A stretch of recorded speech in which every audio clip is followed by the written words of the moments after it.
तो देखिए दोस्तों, ये वॉश करने वाली मोटर है दोस्तों। तो इसको हम आज खोलेंगे। इसमें प्रॉब्लम क्या है दोस्तों, इसकी जो वायर है इसमें ये भी कोई लाइट नहीं जा रही है इसके अंदर। तो ठीक है, इसको हम खोल के आपको हम दिखाएंगे कि इसके अंदर पहले चेक करके हम दिखाते हैं। इसके अंदर कोई लाइट नहीं जा रही है, तो इसको हम पहले चेक करते हैं, फिर उसके बाद हम आपको इसको हम खोलना भी बताएंगे किस कायदे से मशीन को खोलना चाहिए मोटर को। ठीक है, तो खोलने के बावजूद इसको मोटर को सही कर, तो बाकी तो फ्री है, कोई दिक्कत नहीं है इसके अंदर, बाकी सब सही है। खाली इसकी जो ये लाइन है सप्लाई, वो सप्लाई जाना इस मोटर के अंदर बंद है इस कायदे से, इसलिए ये मोटर बंद है। ठीक है, तो सबसे पहले इसकी हम लाइन को चेक करते हैं। सबसे पहले आपको हम दिखाते हैं इसकी लाइन कौन सी जा रही है कौन सी नहीं जा रही है, फिर आपको हम मोटर इसकी खोलना को दिखाएंगे। ठीक है, तो ये दोस्तों इनको हम वायरों को पहले हम चेक करते हैं और सारा कुछ हम आपको पहले दिखाते हैं। इसकी लाइन को पहले हम चेक करते हैं, एक एक वायर उसको हम चेक करेंगे कौन कौन जाती है कौन कौन नहीं जाती है।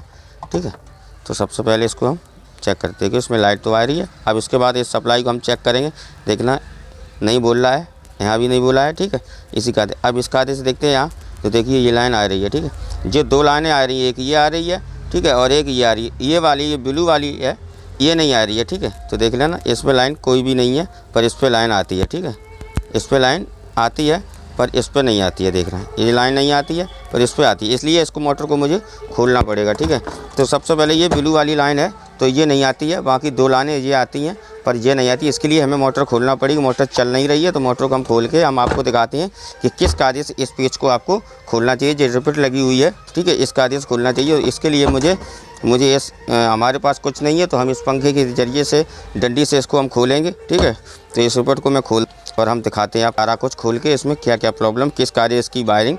तो देखिए दोस्तों, इस मोटर को मैंने इस सहायता से इससे और मेरे सुम्मी से इसको मैंने खोल लिया है। ठीक है, अब वो खोलने के बाद मोटर को किस कायदे से निकालना चाहिए इस कायदे, ये देखिए ये रिपीट को मैंने बाहर कर लिया। अब इस कायदे से मोटर को संभाल के इस मोटर को निकाल लेनी चाहिए। ठीक है,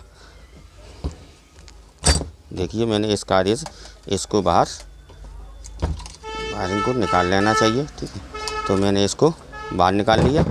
इस कायदे से मैंने अब इसको भी बाहर मोटर को निकाल लिया। ठीक है, तो इस मोटर को मैंने बाहर कर लिया। ठीक है, इसे इधर रख लिया।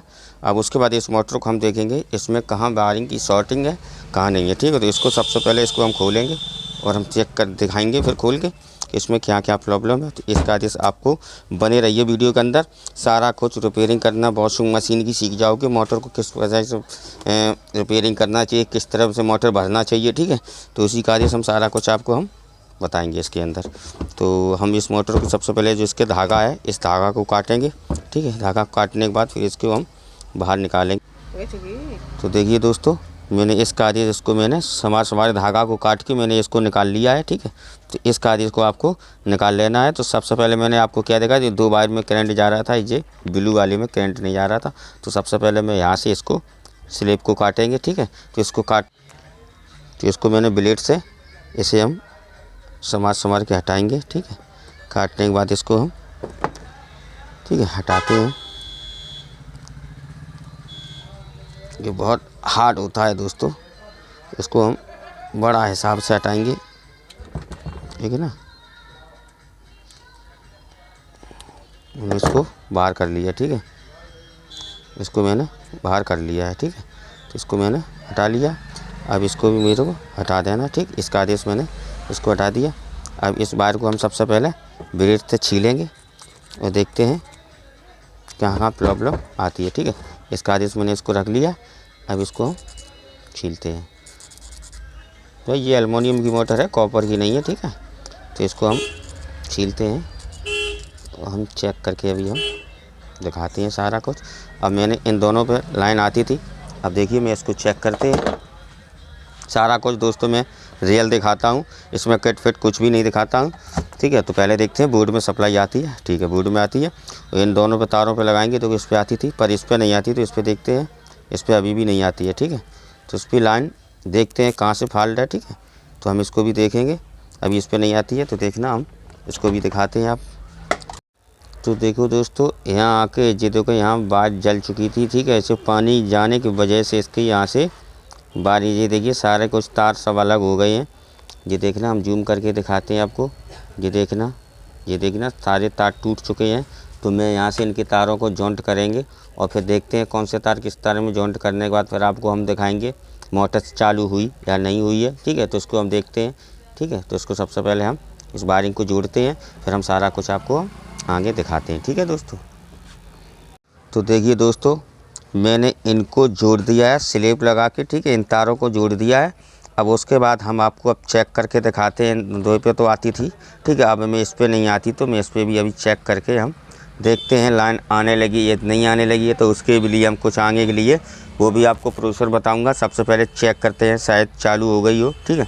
तो देखते हैं, इस पर तो आती थी ना, तो इन पर आती है, इस पर नहीं है। तो देखिए दोस्तों, इस पर भी आने लगी है, ठीक है। ठीक है, वेरी गुड भाई, हो गया काम, ठीक है। तो इसी कायदे से आपको मोटर को रिपेयर करना है। हम सारा कुछ अभी पूरा कस के और फिर हम मोटर को आपको चला के भी दिखाएंगे कि मोटर किस कायदे से कंडेंसर से चलाना चाहिए, ठीक है। तो हम पहले इसकी और भी सही से इसकी वायरिंग करते हैं, उसके बाद हम सारा कुछ आपको रियल में दिखाते हैं कसने के बाद इसको, ठीक है। हाँ चलिए दोस्तों, तो देखो मैंने इसको मशीन को कस लिया है, ठीक है। तो कसने के बाद अब हम आपको इसको फिर भी वायरिंग चेक करके दिखाते हैं। ये ब्लू लाइन नहीं आती थी, तो हम देखिए ये भी आने लगी है, ठीक है। तो मैंने सारा कुछ इस वीडियो के अंदर दिखाया दोस्तों। अब हम इसको आपको चेक फिर भी करा के और चला के भी दिखाना है, ठीक है। तो सबसे पहले यहाँ ब्लू वाली लाइन पे रखेंगे। देखो इस पर भी लाइन आती है और इस पर भी आती है। अब इस पर आपको पता करना है कि कंडेंसर की लाइन कौन सी है। देखो इस पर भी लाइन है, इस पर भी लाइन है, तो हम इस पर देखते हैं, ठीक है। इस पर भी बनती है और इस पर भी बनेगी। इस पर देखिए तो ये डिम है, तो हम इस पर कंडेंसर लगाएंगे इन दोनों पे, ठीक है। और कंडेंसर लगा के आपको कैपेसिटर ये 4 का लगा लेना है चेक करने के लिए, ठीक है दोस्तों। तो इसको हम लगा के और हम चेक अभी करके दिखाते हैं। इसको मैंने इस कायदे से लगा लिया, ठीक, एक ये लगा लिया, ठीक है। तो ये लाइन हो गई है, ठीक है। तो हम इस पर अब चेक करके दिखाएंगे। देखें मोटर घूमती है, क्या कहती है, ठीक है। एक लाइन मैंने इस पर लिया, एक इस पर लिया, तो देखो दोस्तों ये घूमने लगी है, ठीक है। तो देखिए चलने लगी है।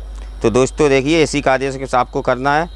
तो दोस्तों अगर मेरी वीडियो अगर आपको अच्छी लगे तो दोस्तों लाइक और कमेंट दोस्तों ज़रूर करना और चैनल को सब्सक्राइब कर लेना। स्टेप बाय स्टेप मैंने सारा कुछ दिखाया दोस्तों।